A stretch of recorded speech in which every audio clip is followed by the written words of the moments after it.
ఉన్నాయి ఆయనకు. ఆయన పార్టీలోకి వచ్చినప్పటికే డబ్బులున్నాయి ఆయనకి. ఓకే సార్, ఫైనల్గా కేసీఆర్ స్ట్రాటజీ కరెక్టే అంటారా? మొట్టమొదటగా 2014కి కేంద్రంలో అప్పుడు అధికారం ఉన్న కాంగ్రెస్ పార్టీ తెలంగాణ బిల్లు విషయంలో పార్లమెంటులో ఆమోదం తెలిపిన తర్వాత సోనియా గాంధీ దగ్గరికి వెళ్ళారు. ఆ తర్వాత కాంగ్రెస్తోనే ఉంటామని చెప్పడం కావచ్చు. ఆ తర్వాత ఆయన మరొకసారి నిర్ణయం తీసుకొని సీఎం కావడము, ఒంటరిగా చేయడం కావచ్చు. ఆ క్రమంలో మరి బీజేపీతో కూడా ఆయన 10 ఏళ్ళు అధికారంలో ఉన్నప్పుడు బీజేపీని కూడా నువ్వెంత అంటే నువ్వెంత అన్నట్టే ఉన్నాడు. బిఎల్ సంతోష్ లాంటి వ్యక్తి, అంటే బీజేపీలో బిఎల్ సంతోష్ ఒక అమిత్ షా, మోడీ ఈ స్థాయిలో ఉండే వ్యక్తి, ఆయనపై ఈ మైనాబాద్ ఫామ్ హౌస్ లాంటి కేసులు పెట్టడం, ఇదంతా వాస్తవానికి కేసీఆర్ నిజంగానే ఏటికి ఎదురుతున్నాడా? ఆయన చేస్తున్న రాజకీయ వ్యూహం అనేది అదంతా కరెక్టే అంటారా? అంటే కొన్నిసార్లు వ్యూహాలు ఎత్తుగడలు తప్పులైతాయి. జనరల్గా కేసీఆర్ ఏంటంటే చాలా ఆలోచించి ఎత్తుగడలు అనేవి ఉంటాయి. అయితే ఎందుకో అది బెడిసి కొట్టింది ఆ ఒక్క ఇన్సిడెంట్ తప్ప. ఆయన ఎప్పుడు కూడా బీజేపీలో విలీనం చేయడు, కాంగ్రెస్లో విలీనం చేయడు.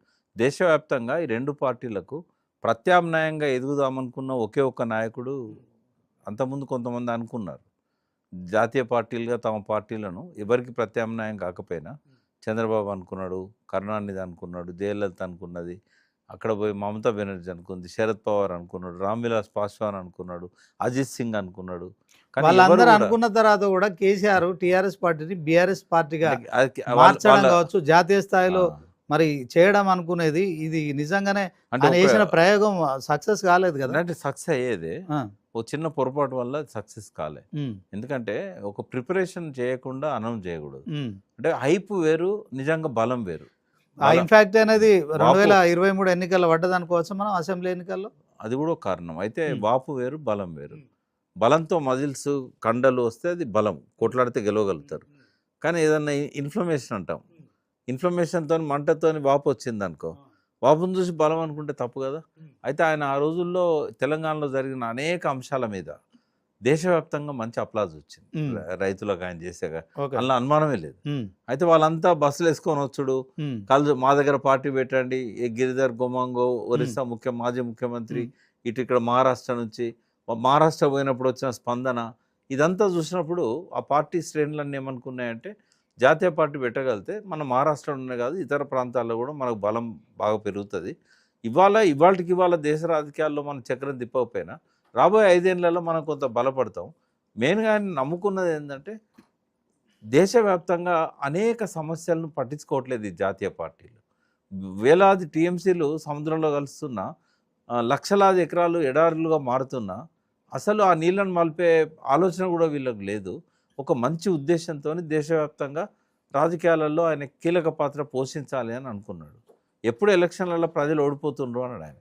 ఏ పార్టీ గెలిచినా ఓడిపోతున్నది మాత్రం ప్రజలే అన్నాడు. ప్రజలను గెలిపించాలంటే నేనే సిద్ధం కావాలని తనకు తాను ఏంటంటే తెలంగాణ ప్రజల ఆదరాభిమానాలు పుష్కలంగా పొందిండు కాబట్టి. మీరే అన్నారు ఇందాక, మొదలు 63 స్థానాలున్న వ్యక్తి 88 స్థానాలను గెలిపించుకోగలిగాడు కదా తన పాలనను చూపెట్టి. భారతదేశ వ్యాప్తంగా ఆయనకు ఆ గుర్తింపు వచ్చింది కాబట్టి ఆయనే భారతదేశ రాజకీయాల్లో ఇది ఒక ప్రత్యామ్నాయ పార్టీగా బీజేపీకి కాంగ్రెస్కి పోటీ లేకుండా పోయింది. ఇప్పుడు జాతీయ రాజకీయాల గురించి కేసీఆర్ ఆలోచించట్లేదు, ఓన్లీ తెలంగాణ. అంటే ఇప్పుడు ప్రజెంట్ ఏంటంటే ఆ సిచ్యువేషన్ లేదు. ఒకవేళ ఆయన మంచి ప్రిపరేషన్తో కనుక ఆ లక్ష్యాన్ని ఆయన వదిలిపెట్టలే. ఎందుకంటే ఇప్పటికి భారత రాష్ట్ర సమితే కదా, కాబట్టి ఆ లక్ష్యం ఉంటుంది ఎప్పటికీ.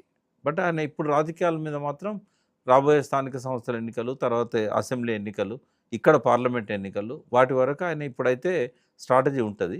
పార్లమెంట్ ఎలక్షన్ల నాటికి జాతీయ రాజకీయాల్లో ఉన్న పరిస్థితులను బట్టి ఆయన మళ్ళీ ఒకసారి భారత రాష్ట్ర సమితిని దేశవ్యాప్తంగా కూడా పెంచడానికి ప్రయత్నం చేస్తాడు. ఆయన డ్రీమ్ అయితే ఉంది ఆయనకు. అంటే 10 ఏళ్ళ అధికారంలో బీఆర్ఎస్ పార్టీ కేసీఆర్తో